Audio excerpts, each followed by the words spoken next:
presentation and into your backyard to better understand the herbs that you're growing. And just to quickly give credit to my teachers, these concepts were learned by Rosalie de la Forêt in her Taste of Herbs course through Learning Herbs, and herbalist Jim McDonald in a course he has on Herb Mentor, which is a membership site called Foundational Herb Craft. And all of this is really built upon the ancient concept from Hippocrates in Greek medicine, that it's far more important to understand the person that has a disease versus the disease name that a person has. So this really deals with really understanding that herbs have their own energetic personality. Health issues have their own energetic personality. And people are born with their own energetic personality. And finding the herb specific to that person and that person's needs is far more important than any name of a disease that that person has. And that's really what we're going to learn today, is matching the perfect herb to the perfect person, to the perfect health issue, to find that sort of herbal sweet spot. So what we're looking at here is a diagram developed by herbalist Jim McDonald, and it's his rendition to bring to Western herbalism a concept that is from ancient Greek medicine. And what this really does is it divides a person's personal energetics and a health issue's energetics into 6 different conditions. So when I say energetics, I'm talking about hot versus cold, dry versus damp, intense versus lax. And so when you apply energetics to herbs, it's important to know that every person is born with their own energetics, and that's called a constitution. So you may be thinking, oh yeah, I'm normally hot compared to most people, or I'm normally dry compared to most people. Health issues also have energetics. So you can imagine that hot conditions tend to be like a hyper condition. So diarrhea, that's just the best one to bring up, right? So we can all laugh at the lady who just said diarrhea, is hyperdigestion. So that would be a hot condition. Versus constipation is hypodigestion, slowed down digestion. So that would be a cold condition. And so every health issue has its own energetics, and every person has their own energetics. Also, if you think about plants, so if you bite on a piece of ginger, that's heating, or cayenne is heating, versus if you bite into peppermint, it's really cooling, right? It makes your mouth feel really cool. So plants also have their own energetics along this hot versus cold, dry versus damp, intense versus lax scale. So that sweet spot that I mentioned on the previous slide is really about knowing what are your energetics, what's the health issue energetic that you're trying to make an herbal remedy for, and then which plant has the energetics that are going to bring all of that into balance. And by balance, what I mean is if you're in a hot, tense condition, or you're a hot, tense person, you're going to want cooling and relaxing herbs, right? Versus if you're in a cold, damp condition, you're going to want heating and drying herbs. So the sweet spot is about bringing everything away from the extremes of both our personal constitutions and our health issues into that middle balance using plants. And what I'm about to teach you is how just tasting the plant can help you figure that out.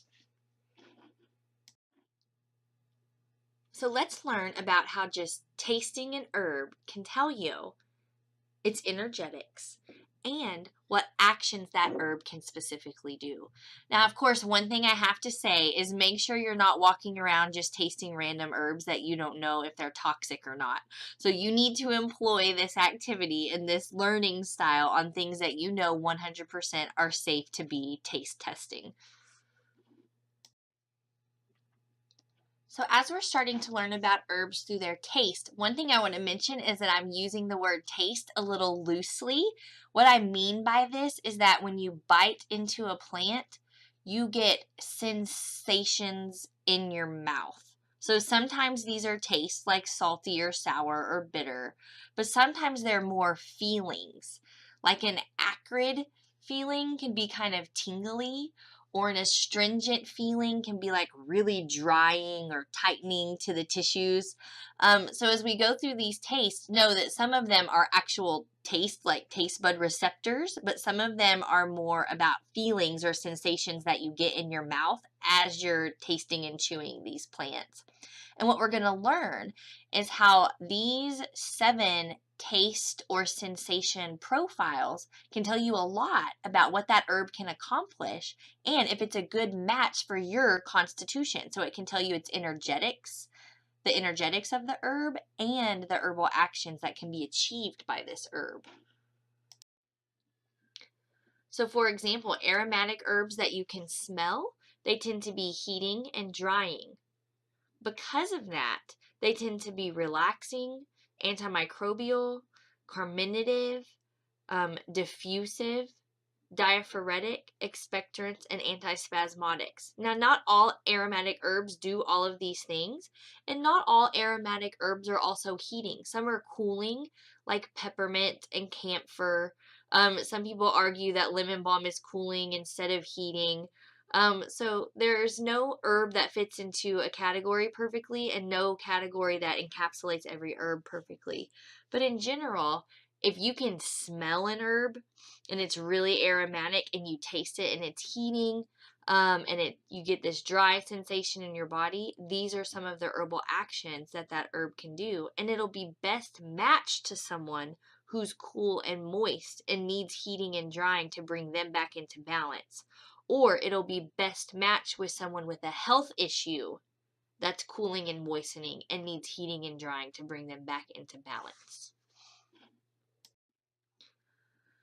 If you taste an herb and it's bitter, in general, bitter herbs are cooling and drying. So they're good for hot, damp health conditions and hot, damp people. They tend to be eliminating. So we said they help digestion, which is really eliminating waste from the body. They can be choleretics, which help the liver, as do alteratives. Well, choleretics and alteratives help the liver and the gallbladder. They tend to be hypoglycemic and help you regulate blood sugar. And bitters also tend to be really strong medicines, and we'll talk why here in just a minute. But those strong medicines can be used as nervines and laxatives as well. Now, if you taste something like that wonderful golden berry and it is sour, that is a sign that that plant has organic acids in it. In general, they're cooling. In general, they're moistening, at least locally, as your mouth starts to salivate from that sour flavor. It's also an indication that there's antioxidants in it.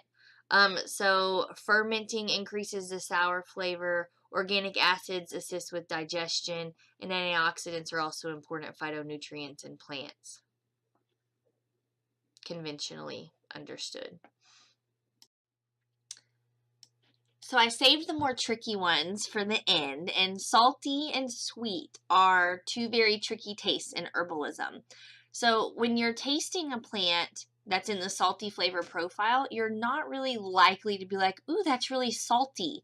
And let me explain where the term comes from. So when you taste something that's conventionally salty, the reason why it's salty is because it's high in those salt minerals, right? And sodium and chloride. So the salty flavor profile indicates that a plant is high in minerals, and these minerals are really nutritive. And so this is a little bit more difficult to taste and say, oh, this is salty.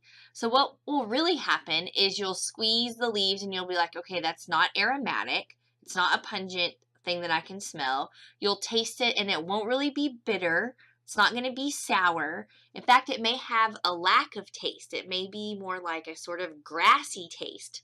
Now, seaweed is considered a salty flavor profile herb that does taste salty because it's floating in the ocean, right? It's got some sodium and chloride in it. But other examples are things like nettle, oat straw, violet leaf, mullein leaf, alfalfa, chickweed. These are all considered salty flavor profile. And what the salty flavor profile does energetically is they tend to be neutral as far as temperature, but because they're so high in minerals, they tend to be a little bit drying. So what the herbal action is really a nutritive. So people who are deficient in vitamins and minerals, which you could argue is most people in our culture, right? These can also be gentle diuretics. They can be laxatives. They can be used to stimulate the lymph as lymphatics or just support the lymph system. Some are even known to soften lumps because those are part of the lymph system if it's a sort of lymphatic lump. So again, this is going to be a little more challenging to pick up through taste, but really it's going to be more of a lack of taste, a lack of the other profiles. And our next herb, the sweet flavor profile, is just as tricky because of the misnomer or the concept that we have about what salty means in our country and what sweet means in our culture.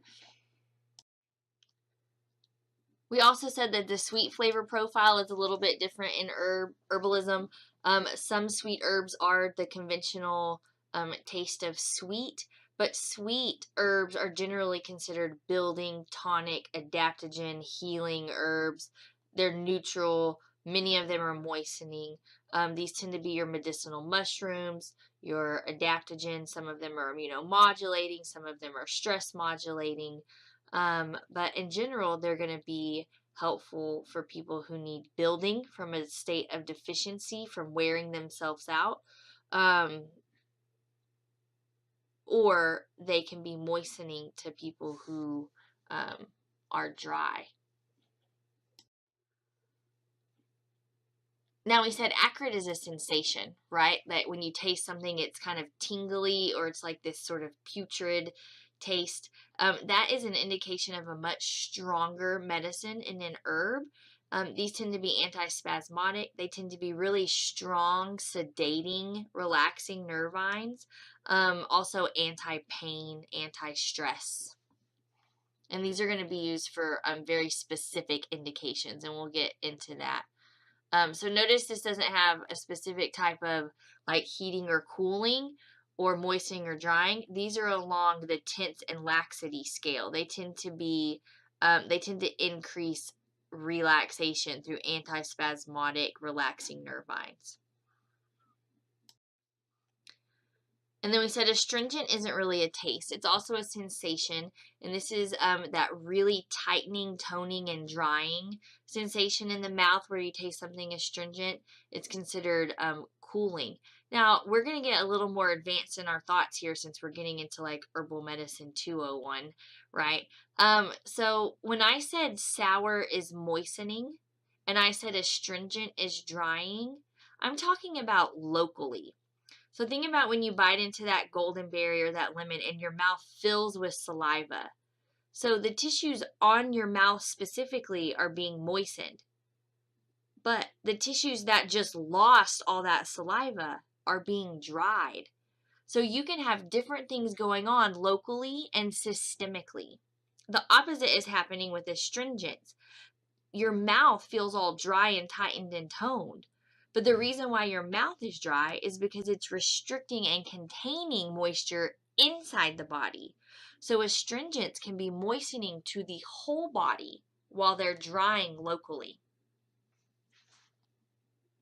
Adding a bit of a level of complexity onto this concept of energetics here. So now that we've reviewed the taste of herbs and what those tastes can indicate about the energetics of the herbs and how hopefully we're using herbs to match the energetics of the person and the health condition instead of saying rose is good for this or turmeric's good for this. You really always want to be thinking about energetics. Now we're going to talk about how these taste energetic profiles of plants, what that indicates about the medicinal constituents that are in the plant, and how that affects the best way to make medicines with those plants. Because if you aren't thinking about energetics and you're just like, here's a plant that I want to take, I'm going to make a tea out of it, or I'm going to make a tincture out of it. Unless you really know what's in that plant and what you're trying to get out of that plant, you may be using an incorrect herbal remedy.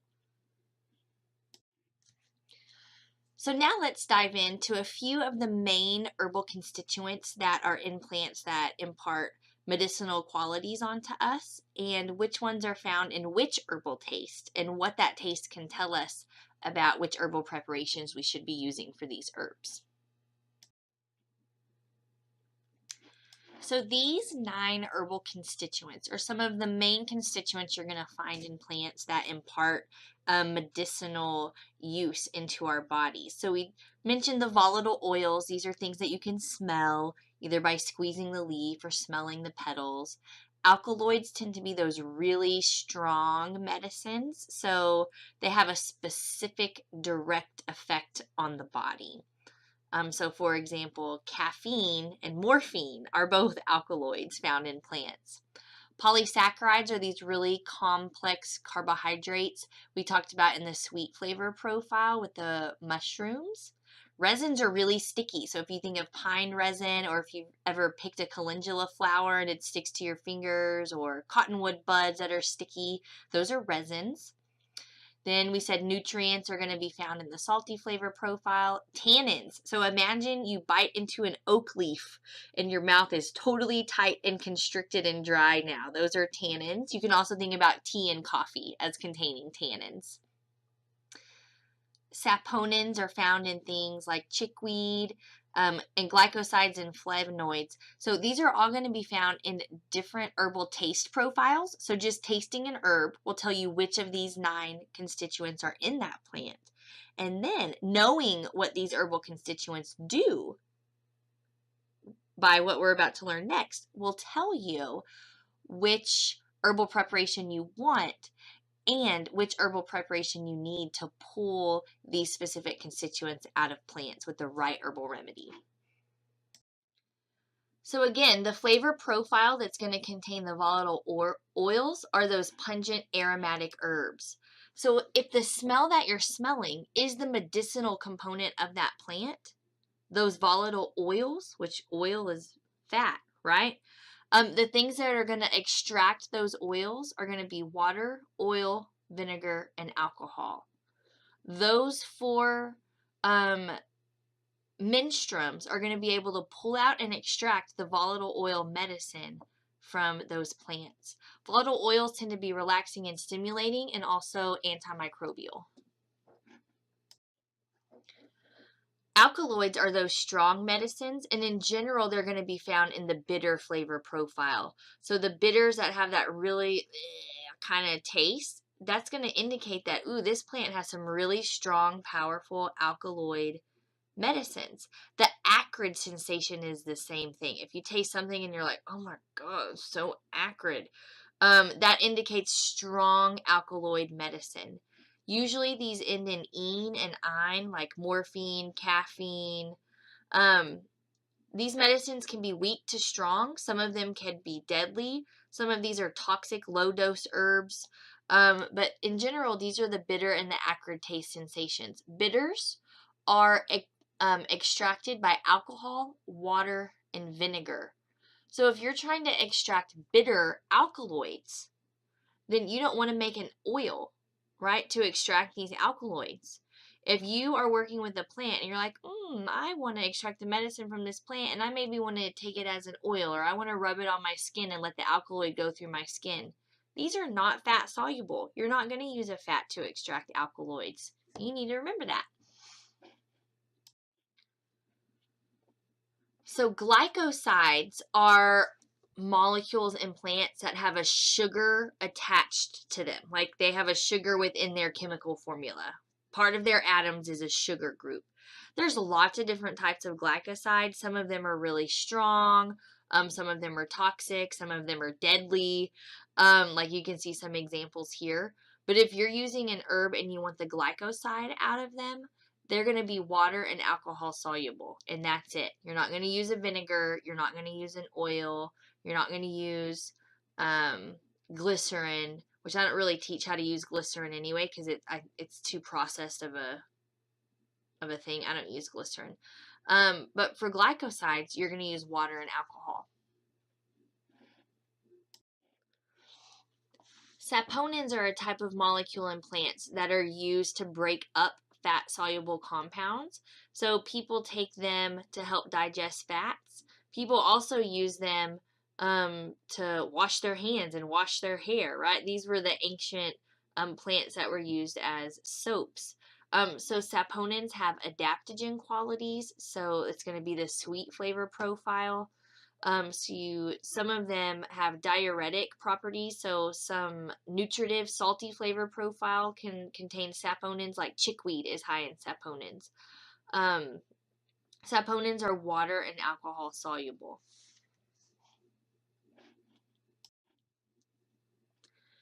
Flavonoids are a phytonutrient that generally indicates an antioxidant, and so that's going to be the sour flavor. So rose hips, hawthorn, that sour flavor is going to indicate the presence of flavonoids, and flavonoids are also water and alcohol soluble.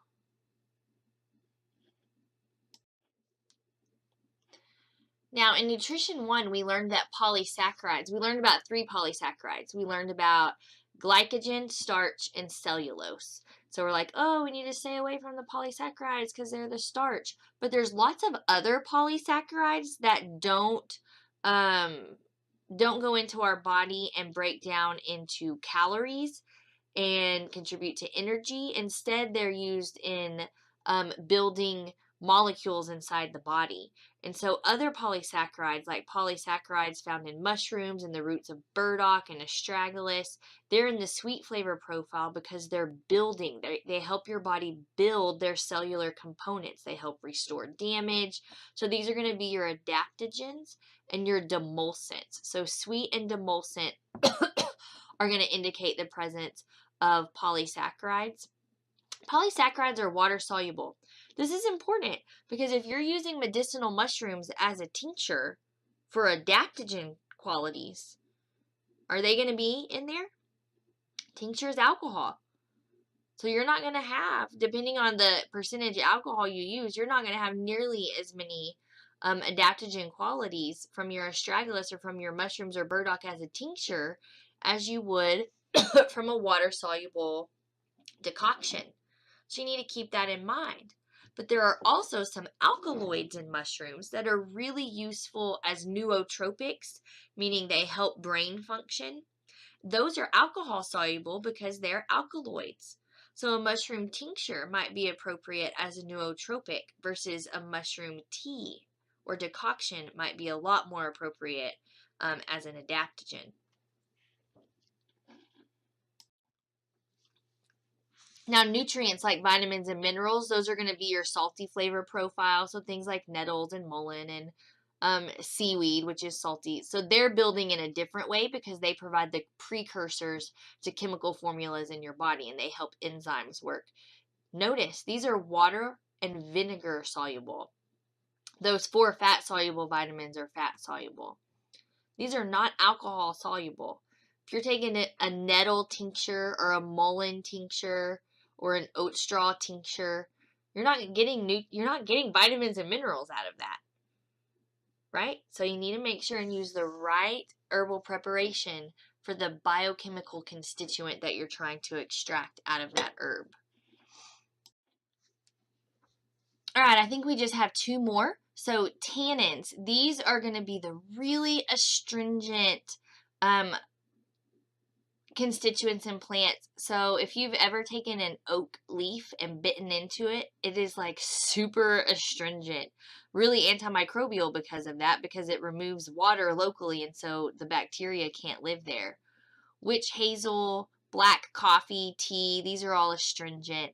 They tighten and tone. So that astringent sensation is an indication that there's tannins there.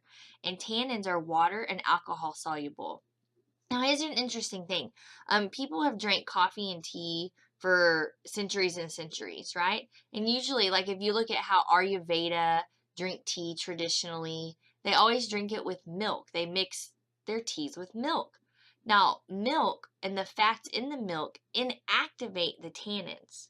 So this is important to know. If you want to have a tannin herbal property and you mix it with a fat, that tannin's not going to be there anymore. So tannins in salves, not super effective because salves are oil-based. This is also important for like people who drink their coffee black or their tea black. You're getting way more tannins. And tannins consumed internally bind to minerals and make you leach minerals and vitamins out of your body. So if you look at our ancestors always drinking tea and coffee, but they drink them with milk, you have much less mineral leaching out of the body that way. So get some raw, non-inflammatory ghee or local dairy and put it in your coffee and tea to minimize the leaching of minerals from tannins. However, if you're using tannins medicinally on purpose to tighten and tone externally or internally, you don't want to have them around fats and lipids and oils because it'll inactivate the tannins. However, resins, which can be indicated by the bitter flavor, so we said bitter can indicate alkaloids, and now we're saying they can also indicate resins. Resins are oil soluble, and notice they're not water soluble. So if you want the bitter or expectorant qualities of calendula, you're not going to make calendula tea because water doesn't extract oil. Water and oil don't mix, right? When you're using cottonwood or calendula or myrrh, you're going to want to have an oil or a tincture because resins are also alcohol soluble.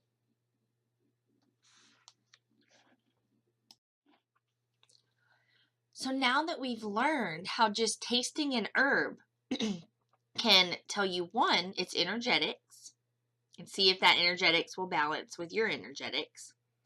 Two, the herbal actions of that specific plant. And then three, the constituents that are in that plant, giving that plant the herbal actions that it has. Now we're going to learn which herbal remedy preparations might be best for the taste of that plant. And this is really just building on another layer of, okay, now that we know the constituent in the plant just from tasting it, what sort of herbal remedy preparation is best to pull out that nutrient? But the most important thing here is knowing how to taste that plant, know what energetics it gives that plant, and just making sure that it matches with you. And now the rest of this is just to make sure you're pulling out those appropriate constituents so you're ingesting the most of that as possible. And I know you guys are getting detailed herbal preparation demonstrations in other Grow Network presentations. So this is really just a brief overview of, hey, if you taste this, it probably has these constituents, so use this herbal preparation. So the main herbal preparations you're going to see are tinctures made with alcohol, teas, infusions, or decoctions made with water, vinegars and oxymels, which use vinegar as the menstruum, and then oils and salves, which are oil-based herbal preparations. And you can probably go ahead and put two and two together based on the biochemistry we just learned of these herbs. But I just wanted to briefly reinforce that the taste will tell you the constituent, and the constituent determines the preparation. Tinctures are one of the most widely used menstruums to extract herbal constituents and make herbal medicine, most likely because alcohol really does extract almost everything except minerals in that salty flavor profile and polysaccharides in the sweet flavor profile. Also, just to add on to that, you really want minerals in such a large amount that even if they were alcohol soluble, you wouldn't really be taking them as a tincture because you couldn't take them in as high amounts as your body would need those minerals in.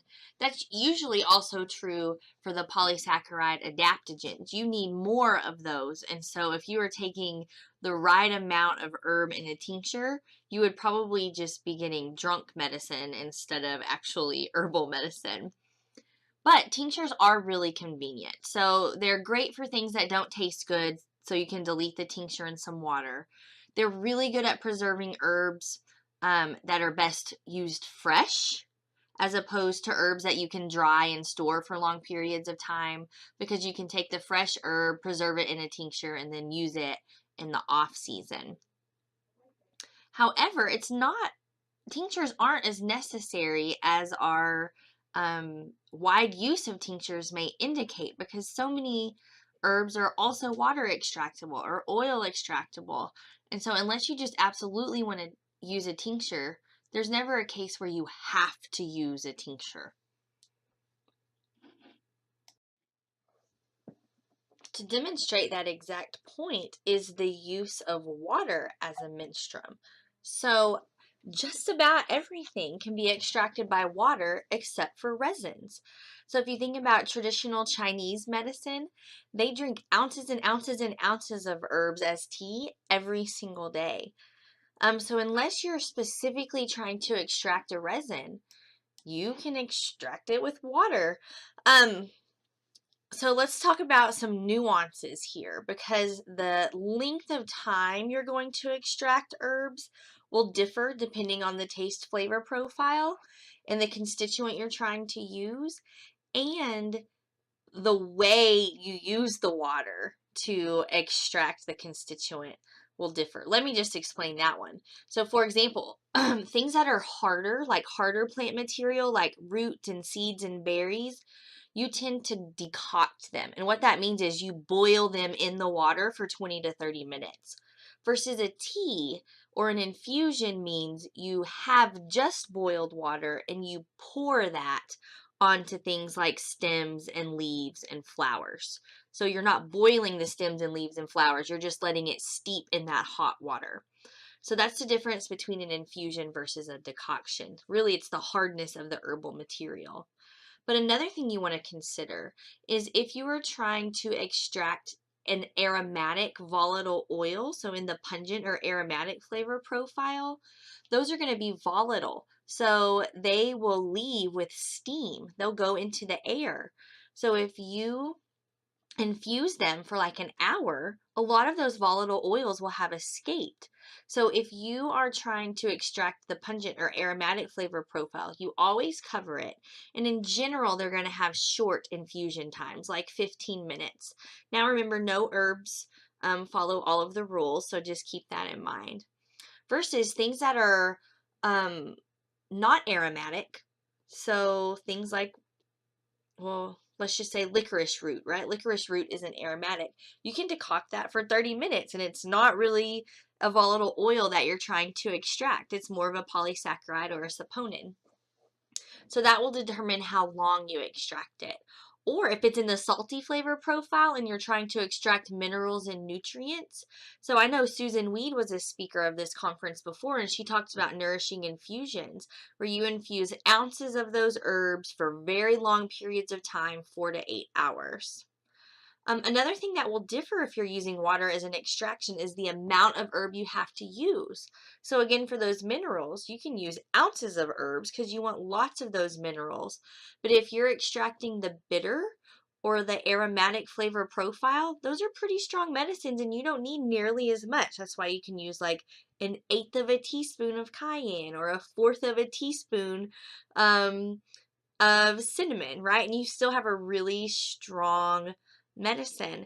You're going to take it more frequently, but you still have a strong medicine. You don't have to use as much herb. So just know when you're using water as an extractor, you still need to really be thinking, which flavor profile does this herb fit in? And does it match to my personal energetics or my health issue energetics? And then 3, what is the best way to use an extractor to get that constituent out for me to use? Now, vinegars also extract minerals.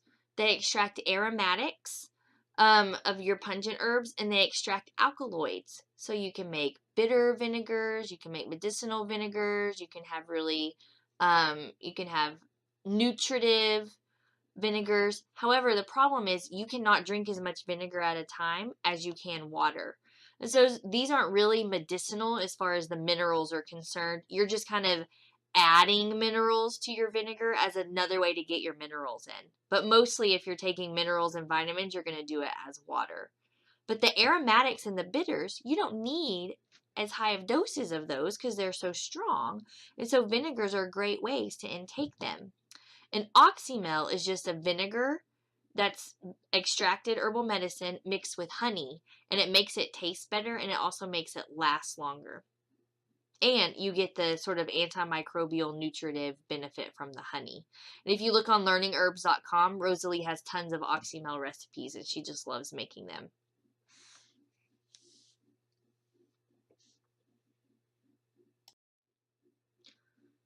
Oils and salves are going to extract very specific constituents. They're going to extract resins and they're going to extract aromatic oils. A lot of people make comfrey oils and comfrey salves. The medicinal components of comfrey are mostly alkaloids. So you're really not getting a lot of those alkaloids in comfrey oil or comfrey salve unless you had a comfrey tincture or comfrey tea that you added into that salve, which is going to make it not last as long. That's why it's important to know what your herbal constituents are. Now, that's assuming that we know exactly which of the million constituents in comfrey are doing, the medicinal benefits. There probably are some constituents we don't know of in comfrey that may be oil extracted, and that's why everyone uses the salves and the oils. But just know that there are some people making oils and salves of medicine that 100% that it's an alkaloid, and it's not in there. So you want to match the remedy with the constituent. And the way you know which constituent you're using is from the taste of the herb or looking up the constituent and knowing what can extract that specific constituent. Now, last semester, you guys watched a video on how to make herbal oils, but I didn't make you watch the one on how to make salves because I was just sort of introducing you to it. But if you get on Herb Mentor and go back to Herbal Basics, you can then see how to make herbal salves. Salves are so convenient.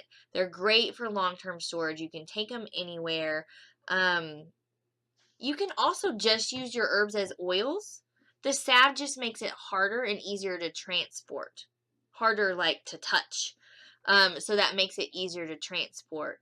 Versus oils, if you don't have time to go that extra step and turn it into a salve, you can just rub the oil on your body and it does the same thing. It gets the herb into your body. Salve just takes it up a notch towards convenience. And you can use salves as like lip balm and stuff like that. You can put oil on your lips too, but can't carry it around in your purse. So hopefully that was helpful to sort of tie in the connection between the herbs you're tasting in your backyard, what they can do, the constituents they have in them, and therefore the proper herbal remedy that you're going to choose in order to pull those constituents out of the plant. So now you know how to have a mystery plant in your backyard that you know is not going to kill you, and you taste it and you say, is this aromatic? You smell it. Does this make my mouth tingly? Does it make it all dry and astringent? Is there sour? Is it bitter? Does it really lack any kind of flavor? So maybe it's in the salty flavor profile. And that taste can indicate, one, if the plant energetics is going to match your energetics, and two, it will tell you which medicinal constituents are in the plant and therefore what the proper herbal preparation for that herb is.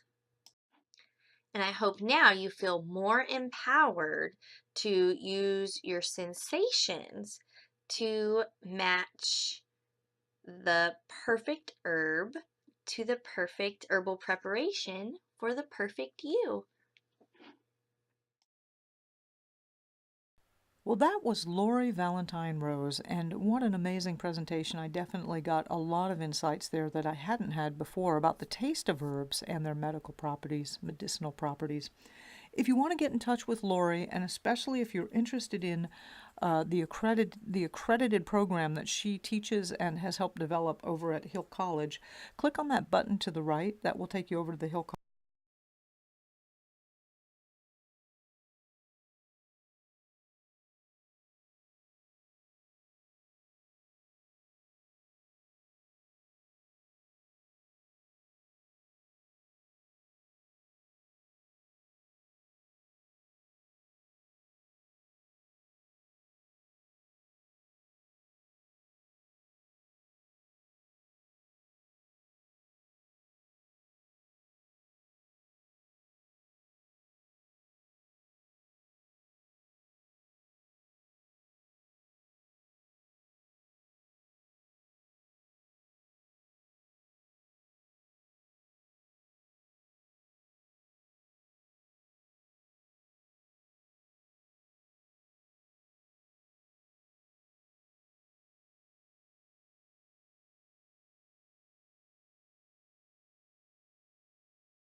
teaching holistic nutrition and biology at Hill College. For whatever thing about herbs, the best ancient concept